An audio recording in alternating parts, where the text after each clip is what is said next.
Good morning students, +2 class. आज हम करेंगे लेसन 4 द एनिमी। ये हमारी विस्तास बुक का 4th लेसन है। 3 लेसन हमने कर लिए हैं, तो 4th लेसन करेंगे। इसका हेडिंग है द एनिमी। तो इसकी स्टोरी, इसकी समरी मैं आपको ब्रीफ में बताती हूँ। इसमें क्या होता है, एक डॉक्टर सदाव होते हैं और उनकी पत्नी हाना, उनके 2 बच्चे और 2 सर्वेंट्स होते हैं उनके। तो इस तरह से इसकी स्टोरी शुरू होती है कि doctor सदाव was a famous Japanese surgeon and scientist. Doctor सदाव एक प्रसिद्ध जैपनीज डॉक्टर था और एक वैज्ञानिक भी था। He had been sent to America to learn surgery and medicine. तो उसे डॉक्टर सदाव को उनके फादर ने अमेरिका भेजा था सर्जरी सीखने के लिए, ऑपरेशन वगैरह सीखने के लिए और दवाइयों की रिसर्च के लिए। वहाँ पर उनकी जानकारी हाना से होती है, वो उसके साथ ही स्टडी करती होती है। तो he married an American lady हाना, तो वो उनसे शादी कर लेते हैं अमेरिकन लेडी से, जिसका नाम क्या है, Hana. Now they had 2 children. अब जो टाइम दिखा रखा है स्टोरी में, उनके 2 बच्चे हैं छोटे। Sadao's house was on the Japanese coast. Sadao का घर कहाँ पे था? जापान के समुद्र तट पे स्थित था। उसका छोटा सा घर था, वो समुद्र तट पे था, बिल्कुल ही समुद्र साफ दिखाई देता था उनके घर से। Sadao lived there with his wife Hana and their 2 children. Sadao वहाँ पर अपनी पत्नी हाना और 2 बच्चों के साथ रहते थे। 2 Japanese servants, 1 made, 2 Japanese servants, उनके साथ और कौन रहता था? 2 जैपनीज सर्वेंट्स भी रहते थे। 1 मेड, एक तो मेड थी जो बच्चों की देखभाल करती थी, यूमी, और दूसरा माली था जो गार्डन की देखरेख करता था। One day Sadao and Hana saw a man on the seashore. एक दिन सदाव और हाना ने समुद्र के किनारे पर एक आदमी को देखा जो बहुत ज़्यादा घायल था, सीरियसली वुंडेड, वो बहुत ज़्यादा घायल था। तो वो धीरे धीरे, वो मतलब उसे उठा ही नहीं जा रहा था, वो एकदम उस पे रेत पे, समुद्र की रेत पर उल्टा लेटा हुआ था। तो उन्हें दूर से कुछ कन्फ्यूज़न हुआ, कुछ समझ नहीं आ रहा था। वो उसके पास गए तो देखा he was a man American prisoner of war. वो क्या था, उसे पहचान करते हैं उसकी यूनिफॉर्म से और उसके हेयर्स वगैरह से, कलर से, कि ये अमेरिकन कैदी है, युद्ध का कैदी है जो बहुत बुरी तरह से घायल है। तो वो क्या करते हैं, वो कन्फ्यूजन में पड़ जाते हैं, बहुत कंफ्यूज हो जाते हैं। वो सोचते हैं कि अब क्या करें। The couple was in a fix. वो कपल जो दोनों दंपत्ति थे वो बहुत ज़्यादा उलझन में पड़ जाते हैं। शेल्टर्ड, अरेस्टेड, अगर वो उसे शरण देते हैं तो उन्हें अरेस्ट कर लिया जाएगा। अगर पुलिस को पता चला तो उन पर मतलब केस होगा और उन्हें अरेस्ट कर लिया जाएगा, सजा हो जाएगी उन्हें। और टर्न ओवर, यदि उसे वहीं पर छोड़ देते हैं, सर्टेनली डाई, वह जरूर मर जाएगा।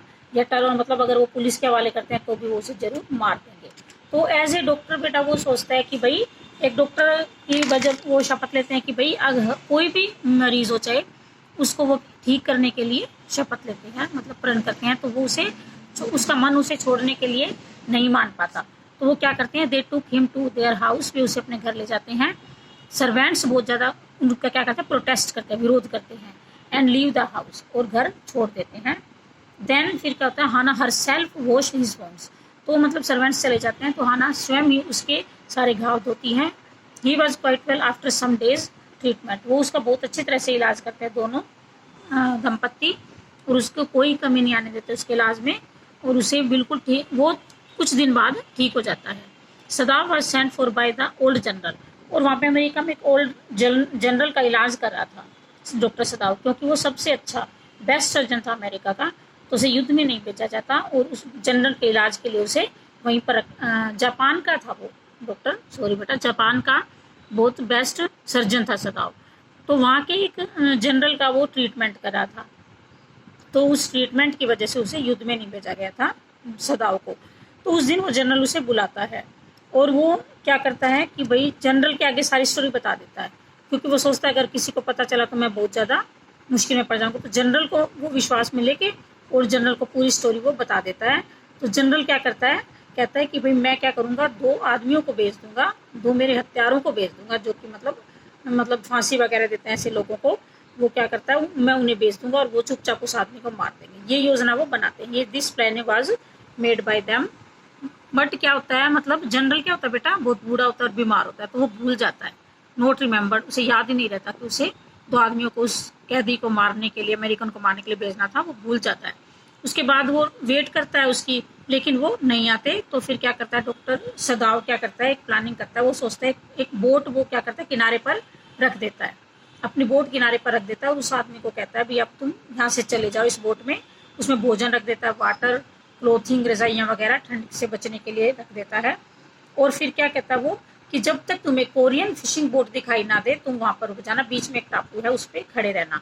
फिर वो क्या करता है, एक फ्लैश लाइट भी देता है अपनी खुद की यूज करने की। वो कहता है जब अगर तुम्हें तुम्हारा भोजन खत्म हो जाए या पानी खत्म हो जाए तो मुझे फ्लैश लाइट 2 बार दिखा देना, और अगर तुम ठीक हो तो 1 बार ही दिखा देना मुझे, बिल्कुल रात को नहीं, सूर्य छिपने के वक्त, क्योंकि बिल्कुल रात को दिखाने से क्या होता है औरों को भी पता चल जाता। तो ऐसे प्लानिंग करके वो उसे वहाँ से भेज देता है। फिर वो 2-3 दिन वेट करता है लेकिन कोई भी वहाँ से सिग्नल नहीं आता। तो वो सोचता है कि भाई वो चला गया। No one was on the island because no flash for him.